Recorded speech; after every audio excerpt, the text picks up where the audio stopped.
تو کافر تو وہ بھی ہے مگر اس پر وہ وعید نہیں جو جاننے کے باوجود پھر نہ مانے۔ تو خالق کائنات جل جلالہ نے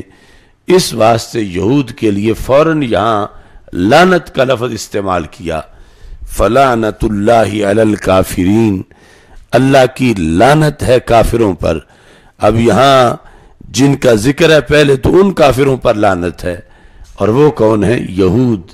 کہ پہلے تو رسول پاک صلی اللہ علیہ وسلم کے نام نامی کے صدقے فتح پاتے رہے، اتنا کچھ کھاتے رہے سرکار کے نام کے صدقے، اور پھر صفتیں بھی بیان کرتے تھے کہ وہ نبی امی ہیں، آخری نبی ہیں۔ تو اللہ فرماتا ہے جب جنہیں وہ جانتے تھے وہ آ گئے، یعنی حضرت محمد مصطفیٰ صلی اللہ علیہ وسلم، تو کلمہ پڑھنے سے انکار کر دیا۔ آج بھی کچھ لوگ ہمارے بڑے سادہ مزاج ہوتے ہیں کہ فلاں سکھ نے سرکار کی نعت کہی ہے اور فلاں ہندو نے کہی ہے، تو فلاں بد مذہب نے اتنا اچھا قصیدہ لکھا ہے۔ یہ جو ایک معرفت ہے نعت کی شکل میں، یہ آخرت میں یا ایماندار ہونے میں شمار نہیں ہوگی، یعنی وہ یہودی یہودی ہی رہے گا، ہندو ہندو ہی رہے گا، سکھ سکھ ہی رہے گا، جب تک کہ وہ رسول پاک صلی اللہ علیہ وسلم کو آخری نبی اور رسول تسلیم نہیں کرتا، لا الہ الا اللہ محمد الرسول اللہ صلی اللہ علیہ وسلم یہ کلمہ نہیں پڑھتا، اگرچہ وہ 100 جلدوں میں بھی کتاب لکھ دے رسول پاک صلی اللہ علیہ وسلم کے فضائل پر، سیرت پر، تو اس کے بارے میں یعنی یہ تو کہا جا سکتا ہے کہ اس نے یہ کارنامہ کیا، یہ سیرت لکھی ہے، مگر یہ نہیں اس کے لیے نرم گوشہ رکھا جا سکتا کہ اس کی بخشش ہو جائے گی، مغفرت ہو جائے گی، یا وہ مسلمان شمار ہوگا، کیونکہ جب تک وہ رسول پاک صلی اللہ علیہ وسلم کو نبی تسلیم نہ کرے اور آخری نبی تسلیم نہ کرے، اس وقت تک وہ لعنت کا ہی مستحق رہے گا۔ جس طرح کہ یہاں یہود چرچا بڑا کرتے تھے، لیکن جب آ گئے رسول پاک صلی اللہ علیہ وسلم تو معرفت ان کو تھی، جس کا ذکر قرآن کرتا ہے کہ جنہیں وہ پہچانتے تھے وہ آ گئے، یعنی رسول پاک صلی اللہ علیہ وسلم۔ مگر آگے کیا ہوا؟ کافروا بھی، نبی ماننے سے انکار کر دیا، اب انہوں نے رسول ماننے سے انکار کر دیا۔ تو یہ نہیں کہ سب نے کیا، بہت سے لوگوں نے کلمہ بھی پڑھا، حضرت عبداللہ بن سلام نے کلمہ پڑھ لیا، تو جنہوں نے کلمہ پڑھ لیا اللہ نے ان کو ڈبل ایمان کی شان دی۔ اور بخاری شریف میں ہے کہ یہ جو اہل کتاب میں سے کلمہ پڑھ جائے، آمنا بنبیہ و آمنا بمحمد صلی اللہ علیہ وسلم، اس نے پہلے اپنے نبی کا کلمہ بھی پڑھا تھا اور پھر رسول پاک صلی اللہ علیہ وسلم کا کلمہ بھی پڑھا، تو اسے ڈبل ایمان دیا جائے گا، ڈبل ایمان کی شان۔ اور جس یہودی یا نصرانی نے کلمہ نہیں پڑھا تو پھر وہ کافر بھی ڈبل شمار ہوگا، کہ نہ تو اس نے رسول پاک صلی اللہ علیہ وسلم کا کلمہ پڑھا اور نہ ہی سرکار کا انکار کرنے کی وجہ سے اپنے نبی کا پڑھا۔ اپنے نبی کا کلمہ پڑھا ہوا تب معتبر ہوتا جب ان کا کہنا مان کے سرکار کا بھی پڑھتا۔ جب اس نے رسول پاک صلی اللہ علیہ وسلم کا کلمہ پڑھنے سے انکار کر دیا تو اس بنیاد پر اس نے جو دعویٰ کیا تھا کہ وہ حضرت عیسیٰ علیہ السلام کا کلمہ پڑھتا ہے یا حضرت موسیٰ علیہ السلام کا کلمہ پڑھتا ہے، وہ دعویٰ بھی جھوٹ ثابت ہوا، کیونکہ انہوں نے اپنے ماننے والوں کو یہ کہا تھا کہ جب وہ تشریف لائیں تو ان کا کلمہ پڑھنا تم پہ لازم ہے۔ تو جب کلمہ نہیں پڑھا گیا تو اپنے نبی کا بھی انہوں نے انکار کر دیا۔ یہی وجہ ہے کہ جب حضرت ام خلاد رضی اللہ تعالی عنہا، جن کا تذکرہ سنن ابی داؤد کتاب الجہاد میں ہے، صحابیہ تھیں، تو ان کا بیٹا جو صحابی تھے غزوہ روم میں وہ شہید ہو گئے۔ تو جب رسول پاک صلی اللہ علیہ وسلم کے پاس وہ آئیں، یعنی شہادت کی خبر سن کر، تو جات متنقبہ، انہوں نے پردہ کیا ہوا تھا یعنی نقاب، تو صحابہ کو حیرانگی ہوئی کہ بیٹے کی شہادت جو اتنا دور اہل کتاب کے خلاف لڑتا شہید ہوا، اس کی خبر سنی، پھر بھی ان کے پردے میں کوئی فرق نہیں پڑا، اور ایسی خبر پر بھی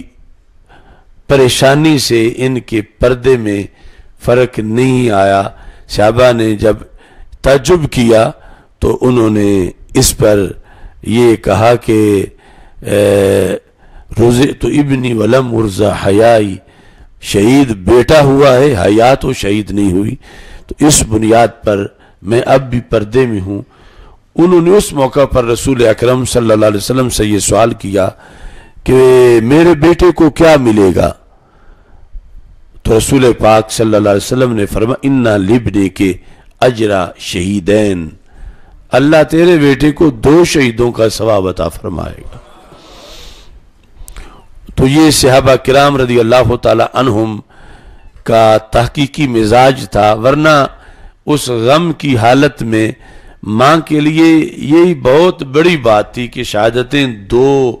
یہ تو تاریخی بات ہے کہ جان ایک نکلے شہادتیں 2 مل جائیں، لیکن انہوں نے اسی وقت پوچھا یا رسول اللہ صلی اللہ علیہ وسلم یہ کیا سبب ہے کہ میرے بیٹے کو 2 شہیدوں کا ثواب آپ ارشاد فرما رہے ہیں؟ بڑی بڑی جنگیں ہوئی ہیں، بڑے بڑے لوگ شہید ہوئے ہیں، ہر شہید کو 1 شہادت کا ثواب ملتا رہا ہے، آج میرے بیٹے کے لیے آپ فرما رہے ہیں کہ اس کے لیے 2 شہیدوں کا ثواب ہے، تو اس کا کیا سبب ہے؟ تو رسول اکرم صلی اللہ علیہ وسلم نے ارشاد فرمایا لِأَنَّهُ قَاتَلَهُ أَهْلُ الْكِتَابِ، کہ ہماری پہلی جو جنگیں تھیں وہ ساری جنگیں تھیں مشرکین مکہ کے مقابلے میں، وہ بدر ہو، احد ہو، خندق ہو، اور یہیں کے جو مختلف قبائل جو مشرکین مکہ کے اتحادی ہوتے تھے ان کے مقابلے میں ہماری جنگیں تھیں۔ یہ جنگ تھی ہماری اہل کتاب کے مقابلے میں، تو اہل کتاب کے مقابلے میں لڑنے والا جو مجاہد ہے وہ مشرکین مکہ کے مقابلے میں لڑنے والے مجاہدوں سے بڑا مجاہد ہے۔ اگر وہ غازی بنے تو غازی ڈبل بنتا ہے، اگر شہید ہو تو شہید بھی ڈبل بنتا ہے، کیونکہ مکہ کے مشرک سنگل کافر ہیں اور اہل کتاب ڈبل کافر ہیں۔ اہل کتاب کے خلاف لڑتا ہوا تیرا بیٹا شہید ہو گیا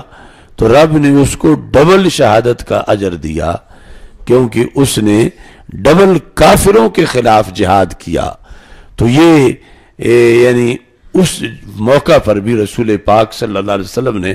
یہ واضح کر دیا کہ جو مجاہد فوجی ہوتا ہے اس کی قدر و منزلت کا تعین مقابل کے لحاظ سے ہوتا ہے۔ اگر کوئی مسلمانوں کے خلاف لڑ رہا ہے تو اور حیثیت ہے، اگر کافروں کے خلاف لڑ رہا ہے تو پھر اس کی اور حیثیت ہے، پھر سنگل کافروں کے خلاف لڑ رہا ہے تو اور حیثیت ہے، اور ڈبل کافروں کے خلاف لڑ رہا ہے تو اور حیثیت ہے۔ فرمایا لِأَنَّهُ قَاتَلَهُ أَهْلُ الْكِتَابِ، یعنی 2 شہادتوں کا سبب اس لیے بتایا کہ تمہارا بیٹا جن کے خلاف لڑ رہا تھا وہ کافر ڈبل تھے۔ تو یہ جس طرح یہاں پر اللہ تعالیٰ نے فرمایا فَلَعْنَةُ اللَّهِ عَلَى الْكَافِرِينَ، کس کو کہا؟ یہود کو کہا۔ تو وہاں حدیث میں رسول پاک صلی اللہ علیہ وسلم نے فرمایا ڈبل کافر تھے تو ڈبل ثواب ملا۔ تو اس سے عقیدے کا سبق بھی ہمیں ملا۔ آج جن لوگوں کے ویسٹ کے ساتھ روابط مضبوط ہیں ان کے نظریے کچے ہو گئے ہیں، یعنی جو وہاں کی نیشنلٹی لیتے ہیں انہیں بہت سے معاہدوں پر دستخط کرنے پڑتے ہیں، اور بالخصوص جو ان کی آغوش میں سال ہا سال سہولتیں لیتے ہیں وہ پھر اپنے نظریات بھی بدلتے ہیں۔ یہ وجہ ہے کہ ڈاکٹر طاہر القادری نے یہود و نصارہ کو بلیور قرار دے کر کہا وہ بھی مومن ہیں۔ اب قرآن کہتا ہے وہ کافر ہیں، یہ کہتا ہے وہ مومن ہیں، اور حدیث کہتی ہے صرف کافر نہیں ڈبل کافر ہیں۔ تو یعنی بلا وجہ ویسٹ کسی کو پالتا نہیں اور بلا وجہ کسی کو وہ سہولتیں نہیں دیتا. اب ہماری تصویر بھی لگے آئی ڈی پر تو وہ بلاک ہو جائے اور دوسرے وہاں دورے بھی کرتے رہیں اور نیشنلٹی بھی لیں اور ان کے لیے کوئی مسئلہ نہ ہو. تو اس کے پیچھے کوئی فلسفہ تو ضرور ہے کہ ہماری تصویر بھی ان کی دشمن ہے اور دوسرے خود بھی ان کے دشمن. انہیں برداشت ہے کہ ان کے شہروں میں رہیں, ان کے ویزے لگیں, ان کے نیشنلٹی ملے اور سال ہا سال تک وہ ان کو وہاں پر ہر قسم کی سہولتیں دیں. تو یہ پیچھے یعنی اس طرح کے عوامل کار فرما ہیں کہ ہم نے